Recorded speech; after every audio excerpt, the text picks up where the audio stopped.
ไปกดบ่ได้บ่กดเลยบ่ได้แท้ตามสัตว์ซื่อเด้มันละถึงยอเด้กำได้พิษได้แม่นมาหรอกได้พิษได้แม่นมาหรอกไปสันก็อากนอีอากนมาแบบเอรักเยอะมากข้อนำนี่โอ้เป็นก้อนเบิกมา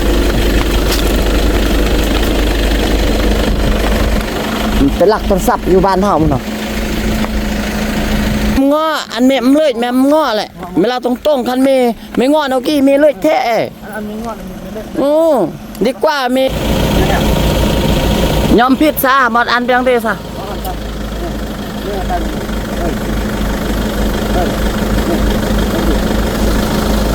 แล้วไม่พิดอยู่มั้งไม่พิดอยู่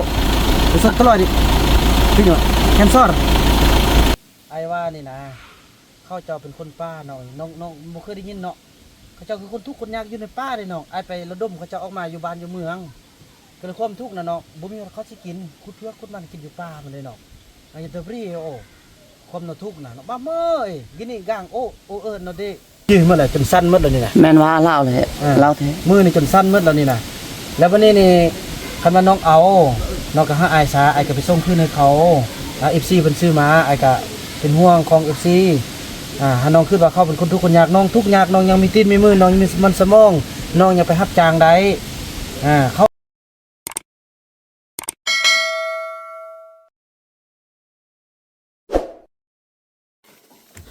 สบายดีเนาะเอากระแจเอามาให้เลย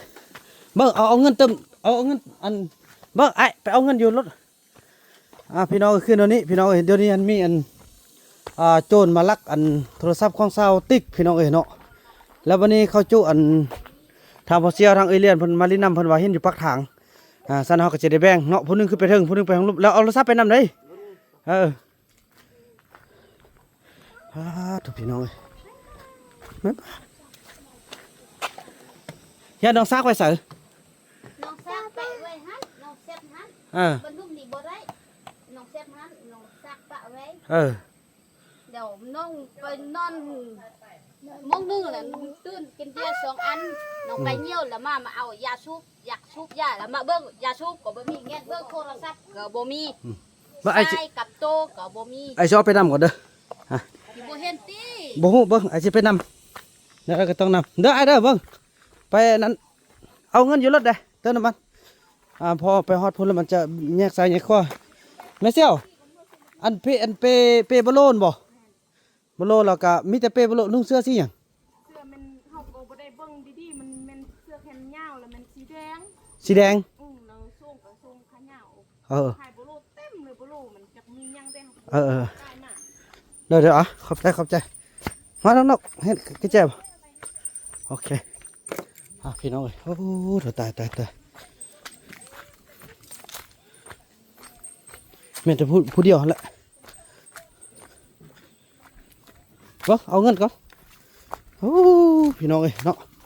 ไปจากสันแล้วพี่น้องว่ากันต่อไปเนาะสบายดีเนาะเอากระแจเอามาให้เลยเบิ่งเอาเงินเติมเอาเงินอันเบิ่งไอ้ไปเอาเงินอยู่รถพี่น้องขึ้นเดี๋ยวนี้พี่น้องเห็นเดี๋ยวนี้อันมีอันโจรมาลักอันโทรศัพท์ของสาวติ๊กพี่น้องเนาะแล้ววันนี้เขาจุอันทางพอเซียวทางเอเลียนเพิ่นมาลิ้นนำเพิ่นว่าเห็นอยู่ปักทางสันเฮาก็จะได้แบ่งเนาะผู้นึงคือไปถึงผู้นึงไปทางลุบแล้วเอาโทรศัพท์ไปนำได้ทุกพี่น้องย่าน้องซักไว้ใส่น้องซักไปไว้ฮั่นน้องเซ็ตฮั่นบรรทุกนี่บ่ได้น้องเซ็ตฮั่นน้องซักปะไว้เดี๋ยวน้องไปนอนมองนึงแหละตื่นกินเบียร์2 อันน้องไปเหี่ยวแล้วมาเอายาสูบอยากสูบยาแล้วมาเบิ่งยาสูบก็บ่มีเงี้ยเบิ่งโทรศัพท์ก็บ่มีไอ้กับโตก็บ่มีไอ้ชอบไปนำก่อนเด้อที่บ่เห็นติบ่ฮู้เบิ่งไอ้สิไปนำเดี๋ยวก็ต้องนำเด้อไอ้เด้อเบิ่งไปนั้นเอาเงินอยู่รถได้เติมน้ำมันพอไปฮอดพุ่นแล้วมันจะแยกสายแยกคอแม่เสี่ยวอันเปบอลโลนบ่บอลโลนแล้วก็มีแต่เปบอลโลนนุ่งเสื้อสีหยังเสื้อมันเฮาก็บ่ได้เบิ่งดีๆมันเสื้อแขนยาวแล้วมันสีแดงแล้วส่งก็ส่งขายาวขายบอลโลเต็มเลยบอลโลมันจักมีหยังได้เดี๋ยวขอบใจมาน้องๆเฮ็ดกระแจบ โอเคพี่น้องเอ้ยโอ้เดี๋ยวตายแม่จะพูดเดียวแหละก็เอาเงินก่อนโอ้พี่น้องเอ้ยเนาะไปจากสั้นพี่น้องว่ากันต่อไปเนาะพี่น้องพอเฮือนเซาติ๊กมันเข้มทางนะพี่น้องเอ้ยต้นสารน้องติ๊กเด้แปลว่าซากไว้ละไปนั่งลิ้นนำเข้าอันเศร้าหลีพี่น้องเอ้ยไอ้เฟืองไปพุ่นละเบาหน่อยก็ชิแยกขึ้นเนาะเพราะเขาเจ้าตอนอันนั้นมาเนาะตอนเมเซียอนมาก็เห็นเขาเจ้าอยู่ไกลจะฮอดทางแยกแล้วพี่น้องเอ้ยจะฮอดทางแยกแล้วก็บ่ฮู้ว่าสิเลี้ยวซ้ายเลี้ยวขวาเนาะยังก็สิแบ่งปันให้บ่เฟืองลงไปทางใต้เบานำขึ้นไปทางเหนือนำไปเลยพี่น้องเอ้ยเห็นใส่แล้วมันสิ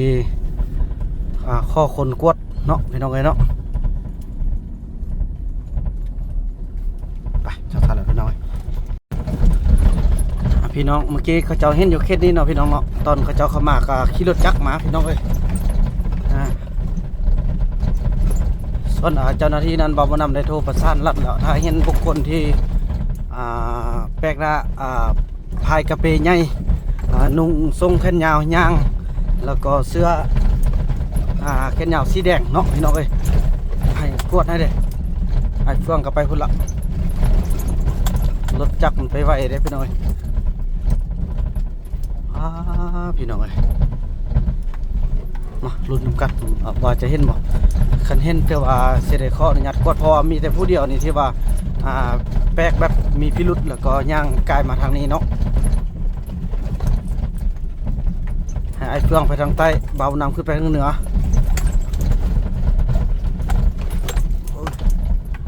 สงสัยนี่ไปทางใดเนาะบ่ฮู้เลยพี่น้องเอ้ย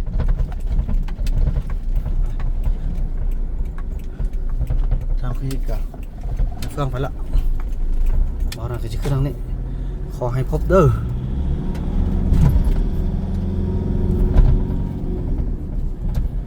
เสื้อสีแดงไปบโลย่าง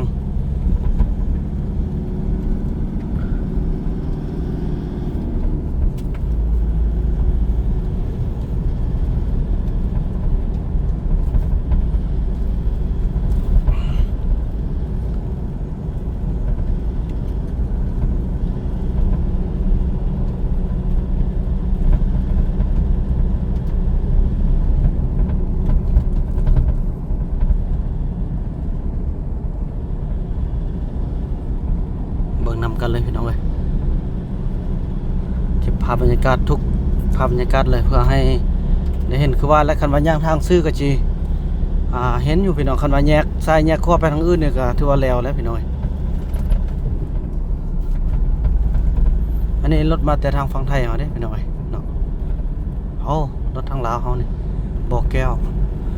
ใกล้เมื่อกี้นี้รถพี่น้องฝั่งไทยเขาสองเห็นทานได้เถอะแต่มันเมื่อทางเหนือเขียนได้เนาะ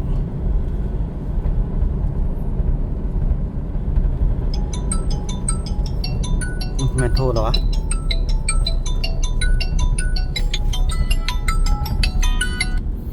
เอาลูกไอ้โดยอย่าหาเด้อโดยโอ้โถพี่น้องอยู่ทางนี้แล้วเฮ้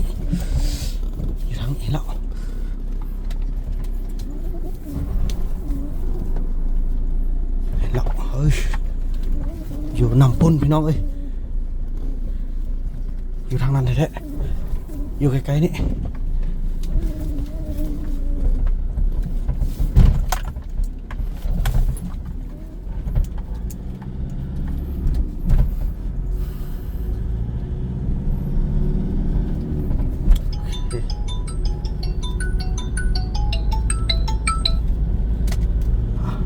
ไปพี่น้องไก่จักจนนั้นนิดนึงพี่น้องพี่น้องหอนี่ละเนาะสิคอยโอ้คอยลมพี่น้องเลยว่ามันแบบใดแท้ถ้ามีก็สิแม่น สั่งกักตัวเลยเนาะ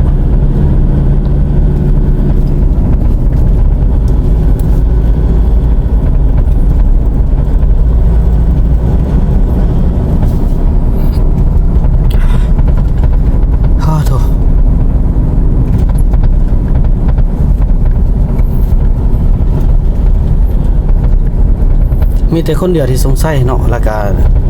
ลองรุ่นพี่น้องไอ้เฟืองอยู่นี่แหละอย่าไปยืนแบบนี้ไอ้เฟือง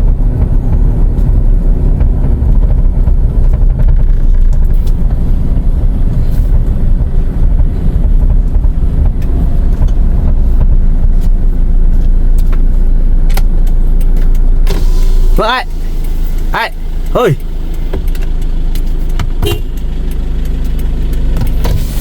อย่าไปย่างจัดกลางห้างแม่มานี่แม่ไปดูรถกระตั้มหันโอ้จ่าเท่าอ่ะ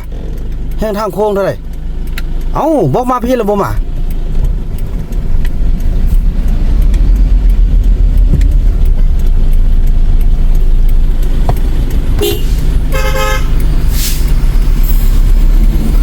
นี่ดูมานี่เป็นสระผู้ใด ก็เรานี่แหละยางตะพุ่นมา เนี่ยที่พูดมา แม่น เนี่ยสิเป็นเสื้อแดงแล้วมีโปโลบ่ ไม่แท้ มีใส่โปโล แน่นโลเรายางแต่พุ่นมาทางบ้านเฮาพุ่นมา พาเราไปไปหุ่นไปมันนี่มันทางโค้งไปขึ้นรถน้ำค่อยไปสิ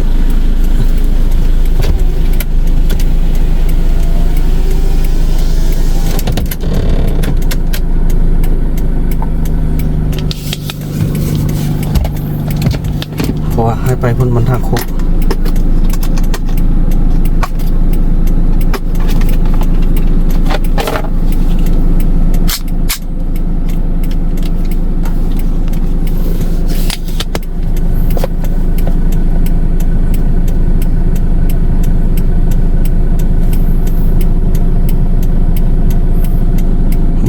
ให้กันห้องมือเลย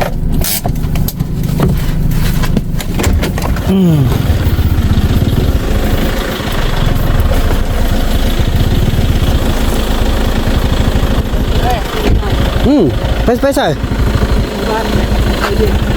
ลูกขึ้นรถเลยขึ้นรถเลยเนาะไปพาไปกินข้าวไปเดี๋ยวไอ้ท่ามเนี่ยน้องลูกเตะซะมาบ้านฮะบ้านอุ้มแล้วไปยังไงน้องลูกแต่บ้านนั้นพาตรงเรื่องมามันบ่ไปพักผ่อนนึงไปไอ้พาไปกินข้าวไปงานอื่นผมไปจับกล้องให้ได้เดี๋ยวจับกล้องให้ได้ย่านั่นนี่ไอ้ข้อทำน้องพงจริงเนาะน้องลูกที่พูดมาได้ลูกจะพูดมาน้องลูกจะแซมมาอันมันนั่นนี่เนาะบ่แม่นสันว่าสิก็ขอโทษขออภัยเด้อแล้วตอนนี้หันโทรศัพท์อันเฮาต้องเรื่องเฮาอันเสียหน่อยนึงแล้วก็เลยว่าทุกคนที่อันย่างการมานี่แหละอยากขอความร่วมมืออยากขออนุญาตเนาะขออนุญาตกดเบิ่งแดถ้าผิดพลาดประการใดขอโทษขออภัยไปกดบ่ได้บ่กดเลยบ่ได้แท้ตามสัตว์ซื่อเด้มันละถึงยอเด้ก็มันได้ผิดได้แม่นมาหรอกมันได้ผิดได้แม่นมาหรอกก็อากนอีอากนมาแบบรักเยอะมากข้อนำนี่ข้อนำเด้อเด็กก็มันละถึงมันเยอะนะแม่นมาหรอกมันเยอะเองอาจารย์อันนี้นะมีได้คนบ่เนี่ยเด้อคนนี้นอกก็แจ้งการเลยนะนอกก็แจ้งการเลยนะนอกก็แจ้งการฮู้กันนี่เฮาแจ้งเจ้าหน้าที่มาแล้วถ้าว่าอันนี้มือกองใกล้ๆเด้อโอ้อยู่นี่คันว่าได้เอาก็ส่งคืนเปล่าผิดเอาแม่นยังเราไปเอาผิดเอาแม่นยังเราไม่ได้ผมบ่ได้เอาเองบ่เอาแล้วก็เนี่ยคนเนี่ยก็เนี่ยเนาะบ่ได้ดอกคันผู้นี้เฮาก็บ่เอาหยังเนาะบ่ได้บ่กลับเด้อคือสบายเอาบันอุ้มมันกลับเด้อครับก็อันนี้ว่าผมไม่ยังเด้อพอมันเนี่ยทุกคนที่ว่ามาทางนั้นให้พอจัดคนทุกคนเนาะ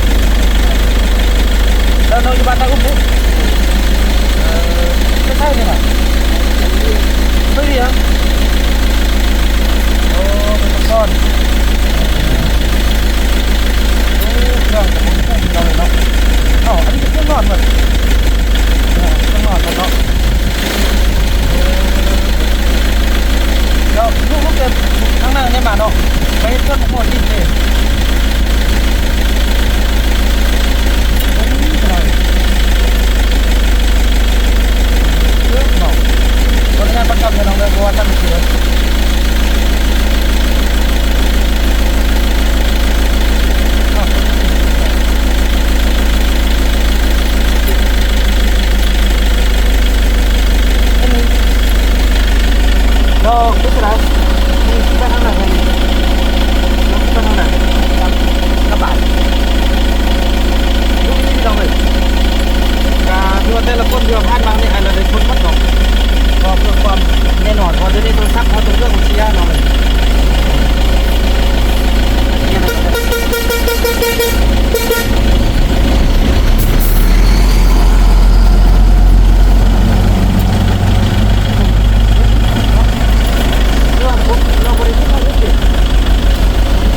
ไม่อยากส่วนตัวดิ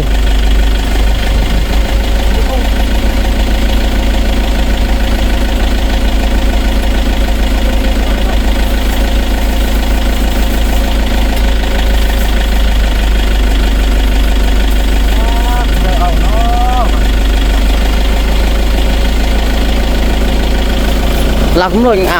อย่างสมมุติคันเมมอดเท่แล้วเมจะได้กมูลแม่กมูลจะยออาจารย์เลยสมมุติ300,000อาจารย์ไม่ได้500,000เลยตะแนมนอนน่ะอาจารย์คนสวยเปรียงพอนอกๆมาเท่านี้อันคนเรื่องก่อนนี่เลย อาจารย์กมูลเลยอันไม่ได้กมูลนี่กมูลอันนี้กมูลอาจารย์เตพี่เตแม่นมา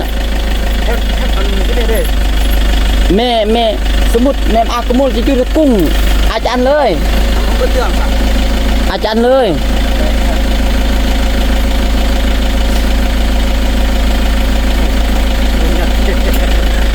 คำน้อยเราแปลงมากเลยแล้วอันจะมาเลยให้เรานั่งนี่แม่นแท้เราออกมาเห็นแถวเนี่ยค่อยถามเขาก็ว่าเห็นเราออกมาตะบานเฮามาผมนี่ผมเป็นน้องน้อยที่มาอยู่ในเจ้า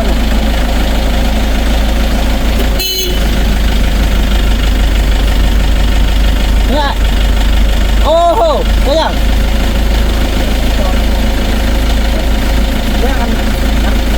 เบื้องเนี่ยสมบัติก็เนี่ยนะเราเรื่องการที่จะเมื่อเด็กก็อยากที่จะมั่วเลยมันจะได้แบบนี้ขั้นตอนแบบให้มันสร้างได้เลยเราแล้วอันนั้นเราจะมาแต่ให้เรานั่งนี่ข่อยยังเล่นไปโทรเจ้าบ่ได้ข่อยยังเล่นไปพุ่นแล้วย่าเรากำหนดเปิดคิดเอาเมื่อใดที่จะมีมันเอาเข้าใส่ในเนี่ยเราก็ไม่เองผมไม่ได้เนี่ยเราช่วยเราใส่ที่เราเพื่อการเลยจันไม่ได้500,000ไม่จ้างเลยมันก็ดีป่ะคิดเอาคุ้มอันเด็กกันให้คิดเอาหมดคิดเอาหมดคิดเอาหมดvideo kecil semua saya have benda ternyam no aku beri nanti tadi dia kumul adek belan kalau sini ya nó về con sắp hẹn anh tay giang là mới hem do số mới hem thân nữa nè mưa làm nè anh David Demen mà lọ đây cũng mua rồi David Demen hảจันไม่ได้กมูลไม่จ้างรถได้ท่านนี่คันไม่ปิดเนาะได้อาจจะไทยเลยนะอีไทยมีที่จะมาอีจะไทยเลยยันเมื่อเมียหรอมึงเดี๋ยวน้องมึงฟรีเองกูสู้กันยากก่อนเดี๋ยวตะกอนได้เราเนาะเดี๋ยวจะมาเลยให้เรานั่งนี่ก็ผมแม่เนี่ยน้องก็เอาเลยนะเขาคนป้าก็จะต้นเขาบอกเขาเอาเลยนะเจ้าเงินให้เขาขึ้นได้จ้ะเนาะอย่าไอ้เบิ้งกับมือน้องสั้นเลยแม่นวะแม่นเล่าแหละคอยเบิ้งแม่ไม่สั้นก็สิได้อันนั้นสิได้อันขึ้นนั่นอะไรสิไปโอ้ลมแล้วจะเอาเจ้าหน้าที่มันมานั่งเกี้ยนั่นก่อนแล้วน้องสั้นมีใบบอกว่าน้องเขาก็จะพูดเลยnó cùn mẹ ồ mẹ có cái lô cùn tắc quang gang thì nó cùn ồ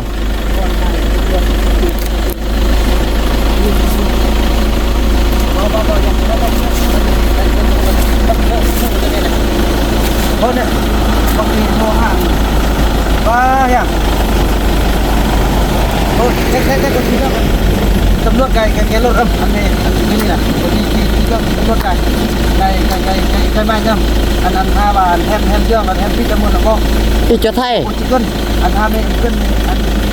trên ở dương cái lột này cái lột gom này anh dương cái lột này thì còn thayนักก็อาค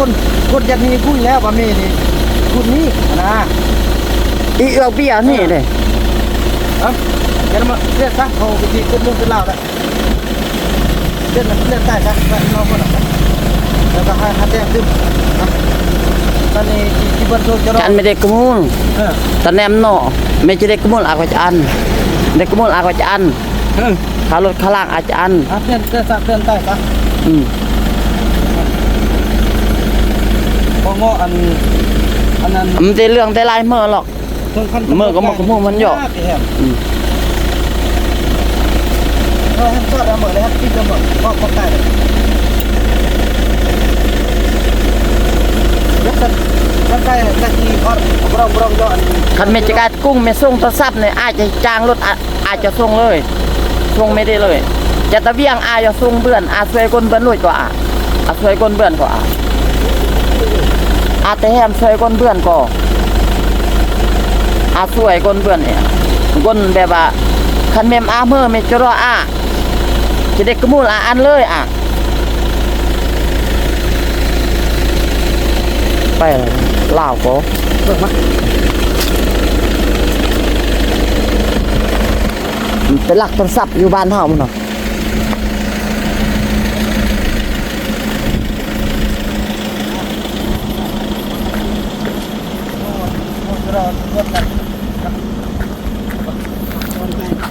แม่มง้ออันแม่มเลยแม่มง้อแหละเวลาตรงๆคันไม่ง้อเอากี้มีเลยแท้ อันนี้งอนไม่ได้ ดีกว่ามีมอดเลยไม่อันซะไม่ยังกุญโลดจะถูกเลย เขาก็จะเอาสักโทรห้ามเดือน ไม่ยังกุญโลดเมกายคู่เนี่ยกันนี่ก็เมกี่อีก็จื้อเบื่อนเลย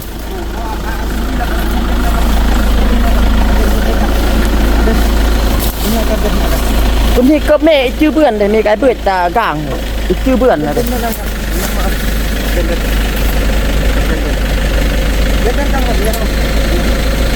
กันนี่ก็อีกเอาโทรศัพท์เนี่ยนั่นน้องเลยที่เราหาทางจุดซุ่มเขาต้อง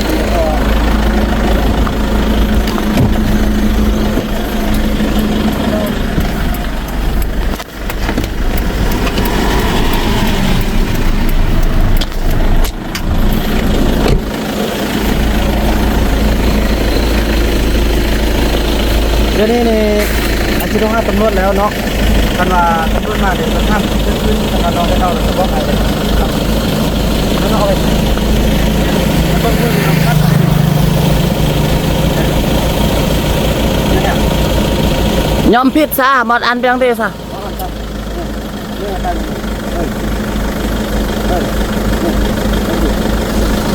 อันตำรวจดิอันเขาไปเนาะอันนี้แค่พูดตำรวจแล้วใต้ก็จะเรียกว่าหรอครับ อันเดพิตแมนเมื่ออันไม่หมดมาหลังซับอันนั้นเด้หลักหัวไม่จันก็จะส่งโอ้จันก็จะส่งสัญญาบลีก็ส่งเบื่อนเนาะกี่คนซื้อเรือก้นนะเม็ดแตงเรือช่วยไม่เบื่อนไม่เจ้าตะเบียงก็อันกู เห็นสอดมาสอดมาต้องซับสมุนสัญญาณเราไปไอ้ที่ไปเลี้ยงข้าวน้องกันไปนั่งข้าวกันไม่เล่าคำนวณสมุดเม็ดแตงเรือเมมอากูมุนมาอาจจะต้องควรอันที่ส่งรถตะมอนก็ส่งเรื่องเลยตุกี้ก็แบบว่าเกมมันคนหับใส่นอนะโหยนกไก่นี่นกคุยเรื่องแม่นี่ไก่นี่โหยแต่ไก่ซองมีเปื้อแล้ว เมื่อกี้เฮ็ดมันอุ้มนี่ ญาตินะเฮ็ดปักลากแล้วเนี่ย กับปักลากกับญาตินะญาติกุ้งญาติตะเกิดกับปักลาก ไปลงกันโยนผมซ่อกันก็ให้เจ้าหน้าที่มันมาเขาอุ้มกัน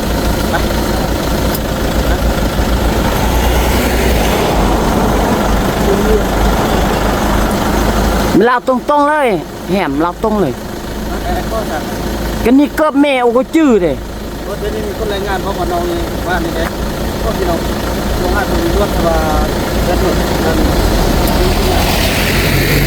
แค่คนซ่อเราเด้ซ่อเราเรียนอันนี้ต่างคนแม่คนเป็นยืดเราเนี่ย แม่นแท้มาเล่านี่แหละคอยนำจะพูดมา เราก็เอาไปทางนั้นเราก็จะกันเห็นหมดแล้วไปขึ้นรถใหม่ไปเราไอ้ปุ๊บเนี่ยไอ้จะไปเลี้ยงเข้าไปเลี้ยงเข้าเราก็จะได้เอาเจ้าหน้าที่มาลงกันนั้นเนาะกันพ่อแม่เราไอ้กะซีกันพ่อแม่กันบอกกรมทิ้งพ่อแม่เราไอ้กะซีเอาเงินให้น้องนะไอ้ที่สมนาขอบคุณให้น้องกันพ่อแม่ให้น้องกับขึ้นมาไอ้จ้ะปล่อยกับวิญญาณมีปัญหาวิญญาณมีเรื่องในมือน้องนี่สั้นมืดแล้วนี่แหละพ่อแม่น้องไปใส่เลยนี่ แม่นแท้ไปสั้นกันบอกเอาขึ้นมาไอ้จะมาหาตำรวจไป ดีกว่าไม่มอดอันหลักแล้ว ย่อนะเต็มดอกอันเลอะอันเลอะแล้วก็จีทำปัญหาเดี๋ยวไปขึ้นรถไปเนาะไปขึ้นรถไป คันไม่ปิดเรื่องที่อาวจะไทยไทยละอาวจะอันไม่ได้กมูล แล้วไม่ปิดอยู่มั้งไม่ปิดอยู่สักตลอดดิปิดอยู่แคนเซิล ซอละก็หมดอันอาจารย์ไม่ได้กมูลอีกไม่ล้านเมกะรถตุ้งอันเลยเดี๋ยวมื้ออันเลยหมดอ่ะมันได้พิธีแม่นแม่แหละมันได้พิธีแม่นมื้อแหละหมดเลยเดี๋ยวมื้อหรอกปันง้อ มันงอกสมมุติอยู่ฮะ โทรศัพท์ไม่ปลาหมั้งอ๋อ โอ้แล้วซับแฮมแน่โนได้กูนี่ แฮมปลาหมั้งมาเตวียง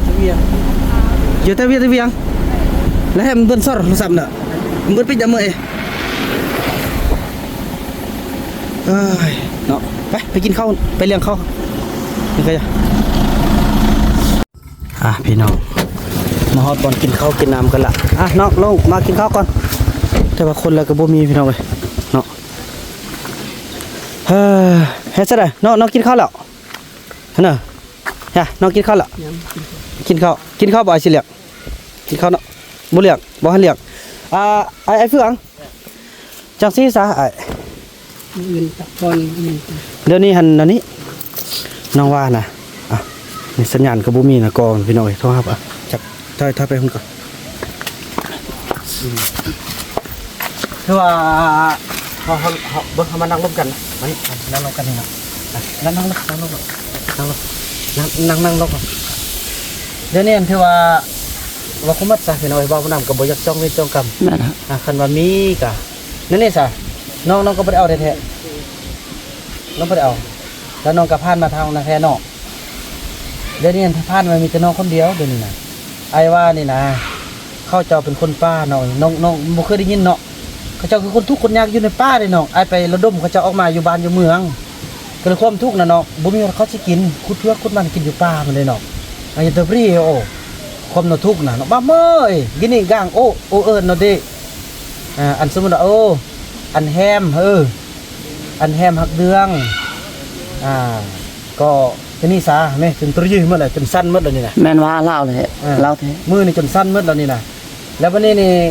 คันว่าน้องเอาน้องก็หาไอ้ซาไอ้ก็ไปส่งคืนให้เขาFC เพิ่นซื้อมาไอ้ก็เป็นห่วงของ FC หาน้องคิดว่าเขาเป็นคนทุกข์คนยากน้องทุกข์ยากน้องยังมีตีนมีมือน้องยังมีมันสมองน้องยังไปรับจ้างได้เขานี่บ่ฮู้หยังกินแล้วก็นอนความเขาทุกข์คนยากความเขาบ่หยังหั่นนะคันน้องเอาไปแล้วน้องก็ส่งคืนให้ไอ้ซาไอ้ไปส่งคืนให้เขาน้องก็บ่ได้เอาแท้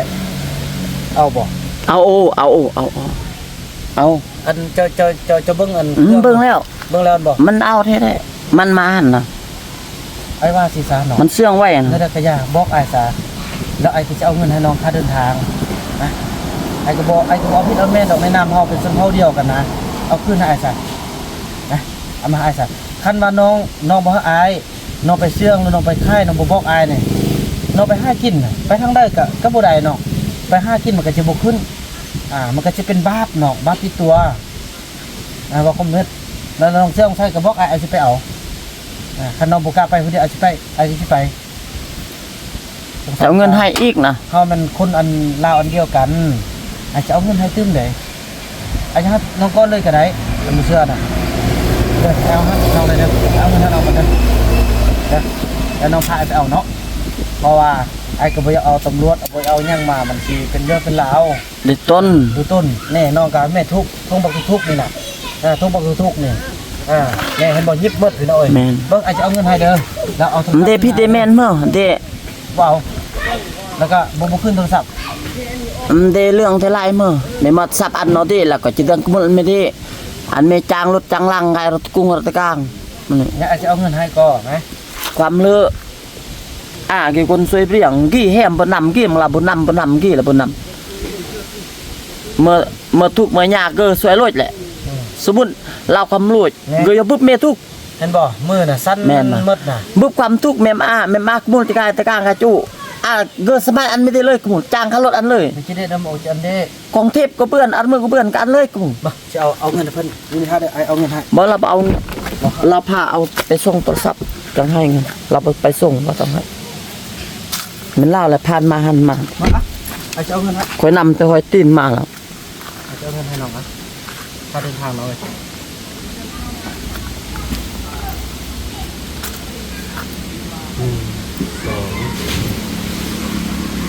ฮะ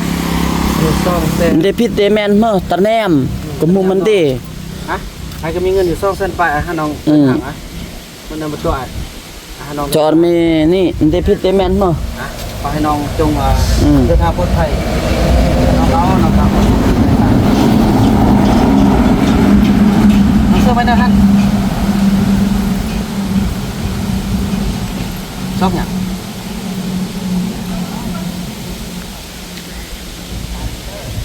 น้องชอบเนี่ยไอ้บนเอาเครื่องน้อง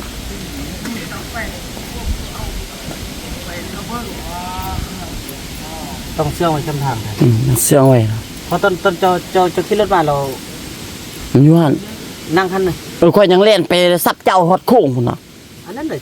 จะมาเจ้าบูจอดบูจอดเบื้องเราตี จดทำแล้ว อันนั้นตัวเองจ้า ก็ผู้นั่นเด้อก็บ่ติดเขาไปฮอดป้ายอันผู้ได้ ที่เห็นแหละก็โค้งไปโอ้นี่ไปบอกเขาใช่แล้ว บ่ค่อยก็บ่ได้ถามเจ้าลูกที่ไสมามันว่าลูกอยู่บ้านเฮามาค่อยก็ไปฮอดป้ายอันผู้พอดีติดเจ้าเลยค่อยถามหลักว่าลูกหันมา ไม่ได้เอาไปล่อโทรแคมทางโทรไปอีกทีเอาเงินเดินทางซะเด้อไอ้ช่วยน้องค่าที่ว่าคือว่าหรือพี่น้องโบยักจองวินเจอกับ ยาละยาละ แล้วเขาก็ ยาละ ยับเอาไปหุ่นเดี๋ยวเขาก็นั่นเอาพี่น้องเลยมันเป็นประจำแล้วก็น้องต้องเซาติ้งเขาก็ไปซื้อมาเอา ยาละ เอาเงินให้น้องเดินทางไม่อ่านเนี่ยมีบิ๊กมีปุ่มตรงนั้นเช่นอะไรเข้มมาหนึ่งทุกอย่างอะไรเงี้ยต้องใส่ไปให้น้องไปเดินทางแล้วกันว่าน้องได้เอาถ้าว่าน้องจะบอกขึ้นไอ้กับไปนั่งเงินกับต้องเล่นเติมกันว่าน้องไปเอาไอ้กับขอโทษขออภัยถ้าน้องได้เอาน้องกับเปลี่ยนแปลงจะใส่กับบอกให้มีเติมนะเพราะไอ้นี่แนะนำเขาต้องเรื่องมีเงินต้องใส่ไปนะให้น้องเดินทางเด้อขอให้เดินทางปลอดภัยคันว่าขึ้นดีขึ้นได้แล้วก็เอาบอกไอ้กับบัวยังดอกไอ้กับบัวยังจ้องเล็กจ้องกำที่เราไปเนาะกับตัวแหละมันสุดที่แหละเห็นอะไร เต็มสปีด แต่ว่ายันเราจะเสื่อง เสื่องแล้วเสื่อง เราเสื่องมาในพอตัวเราสั้นหมดเลย แม่นนะสั่นเลย กับหัวที่ยันเนี่ยกับหัวเลยแต่พอเขาจะเอาตำรวจมากักมายังตั้งไอ้ด้วยต้นให้เราบัวยังจ้องเล็กจ้องกำกันคันว่าได้ลักได้เอาไปอยู่บนอื่นก็จะเสียสู่ทำตื้มความบุดีเด้อคันว่าน้องหากบ่เอาไอ้ก็ขอโทษขออภัยเด้อขอให้น้องจงยกโทษยกภัยให้ไอ้คันว่าน้องขึ้นดีแล้วโอ้ไปส่งขึ้นเขาก่อนอีกต้นเขากับคนทุกคนยากน้องไปหาไอ้ก็ได้เพราะตรงเรื่องหันไอ้ดีต้มฮับแล้วไอ้ก็จะเอาเครื่องเอาอย่างทุกอย่างให้น้องไล่กว่าเก่าอีกเด้อนั่นแหละเด้อไอ้กลับก่อนเด้อพี่น้องเนาะก็เทว่าจังซั่นแล้วพี่น้องก็เบาน้ำก็บอกเฟื่องก็มาเบิ่งแล้วอาการก็คือที่เฮาโหแล้วก็มีหยังก็ยาพี่น้องเอ้ยก็ตามแต่เวรแต่กรรมว่าเฮาก็เฮ็ดดีที่สุดละพี่น้องเอ้ยถ้าผิดพลาดประการใดเบาน้ำขอโทษขออภัยณที่นี้เด้อเนื่องขอเป็นห่วงพี่น้องแล้วก็บ่อยากเอาเจ้าหน้าที่อิหยังมามันสิเป็นเรื่องยาวแต่แท้จริงเฮาเบิ่งอาการเฮาก็โหละก็ย่ามันพี่น้องปล่อยวางเนาะส่วนเงินหาได้น้ำใจหายากจังซี่ละเอาไปซอกไม้เอาคลิปนี้เบาหนำจะขออนุญาตจบคลิปกันสักนิดก่อนแล้วก็กลับบ้านกันสบายดีพี่น้องเนาะ